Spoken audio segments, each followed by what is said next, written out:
Yo, what's up guys? Welcome to this video. My name is Chris. I'm a creative entrepreneur, and in today's video, I'm going to talk to you about how to build pockets off your main theme. And a pocket is simply just an aggregation of common interests that goes around your main theme and is more specific. So for instance, my channel, I talk to creative entrepreneurs as a whole. That's my main theme. But then I create all these little small themes that I either had areas of trouble or challenges or great success in. And in talking of all those, they're all themes that relate to the grand vision of being a creative entrepreneur. So let's get started. And by the way, this is funny. This video is actually inspired by a buddy who sent me a message, or I first sent him a message. It was like, dude, burnout's a really good pocket. And then he asked me, what is a pocket? And I didn't send him a message back. So instead, I'm creating a video, and I'm going to send him back this video instead. So also, if you guys have any questions or things that you want me to go into more depth into, please shoot me an email. I always put that in the link in the description box below. Or just comment in the video and ask a question, because I'd love to create more content specifically addressing any questions you guys have.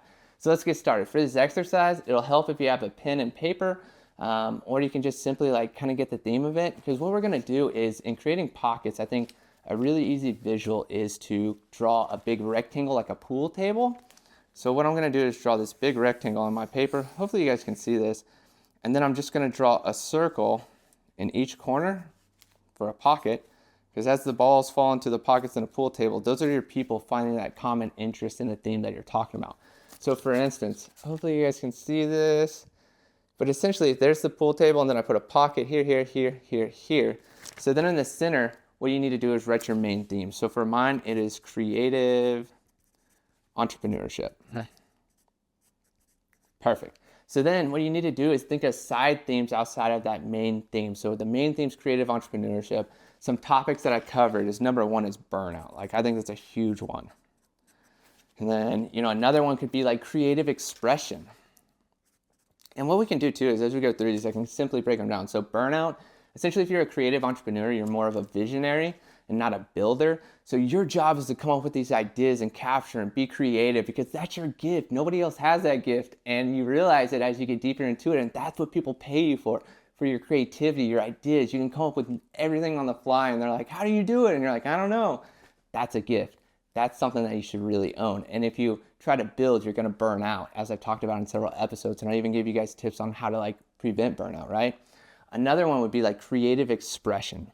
So personally, as a creative entrepreneur, the more I create and understand myself and put stuff out there that I love, and I might not have people interested in it yet, as I put it out there, I'm attracting people to me based on what I'm putting out there that I love, because they see it and they're like, oh my God, that's dope. Then they hit me up and they're like, we'd like to hire you, or we'd like to collaborate with you. And I'm like, let's go. And by simply putting stuff out there that you like, you're going to attract people into working with you instead of searching for you, right? Would you rather just create stuff and see who comes in, or do you want to go search for them all day? I'd rather just create and attract them in. That's personally what I do. Another good one that I've done is flow states. That's another pocket. Because honestly, as a creative entrepreneur, sometimes we have this resistance to work. And once you understand flow states and how they work, it allows you to be more creative and expand your creativity and find creativity with ease instead of working for it. And then it also allows you to sustain that creativity for longer periods of time, allowing yourself to be more, creative. What's another good one? Would be psychedelics. Let's do psychedelics. So psychedelics is important to creative entrepreneurs, because essentially I use psychedelics to expand my creativity. And every time I sat with psychedelics, and I don't do them all the time, don't even think that, but when I do, or when I get stuck, whenever I'm having creative block, sometimes I'll sit with psychedelics, or I'll microdose psychedelics, just to allow me to be explore the unknown, because I never know what I find. But every time I've sat with psychedelics, I've had crazy visions, and I've seen some wild stuff that I was like, oh, that would be cool to put in a video, or bring it to a photography theme. There's all these different things that we can do there, right? What's another one? Being a visionary. We talked about this slightly in the beginning of this video, but being a visionary is super important, because in understanding how to be a visionary, that is my skill, that is my talent. I need to double down in that. And every time I try to build, I'm gonna burn out. So in sharing that with other people, I'm like, dude, you're a visionary. If you're watching this video, you're probably a visionary. Seriously, like we said earlier, your goal is to capture these ideas and bring these crazy ideas to life. You're not meant to actually build them. You might help in building them, but you need to hire people that can build with you or for you or so forth, because your gift is being creative and coming up with these ideas, and that's such a skill. Like, and if you haven't learned how to monetize that skill, we're going to create future videos on this in the near future. And then last is self-care. Let's say self-care. That's a pretty good one too. So self-care, essentially, in teaching people self-care and understanding self-care as a creative entrepreneur, I'm able to take care of myself to stay in a sustainable flow, you know, by working out, as I found recently, by sauna, cold plunge, by going for walks, which I already know. By doing these things, it allows me to take a break from being creative, allows me to charge up so that I can go back and be creative again. Because if you don't know, if you don't do self-care, we go back to the other pocket and we're talking about burnout. So then, you know, when I don't do self-care, I burn out. When I burn out, I'm not creative. When I'm not creative, I'm not a visionary. When I'm not a visionary, I feel depressed. When I feel depressed, I don't want to work. Like, you get the cycle. But now you can see how all these themes relate to being a creative entrepreneur. And on this channel, you'll see me cover these topics in different angles and degrees.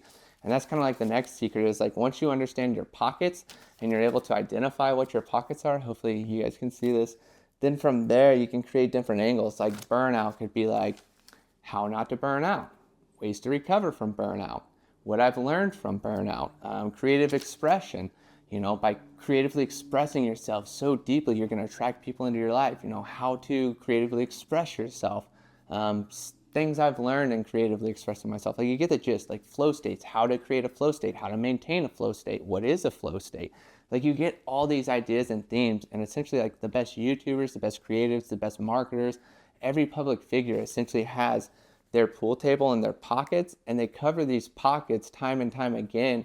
As they develop, they learn more, they go deeper, people ask questions, they essentially address it at different angles, and they essentially talk about the same stuff over and over and over again, but they go in different spots with it, and it's always creating engaging people. And though that audience might at one time exit, more people are going to come into the funnel or into the videos, into the themes, and find knowledge and information and move out into the next. And it's just a cycle, it's just a theme, but it's understanding that you have one main theme, and then you have different areas that you're able to express and talk about that relate to that theme, that helps somebody in that main, you know, pool table understand the different angles and stuff that they need to learn in order to excel. So thank you guys so much for watching this video. Hopefully it was helpful, and have a great freaking day. Peace.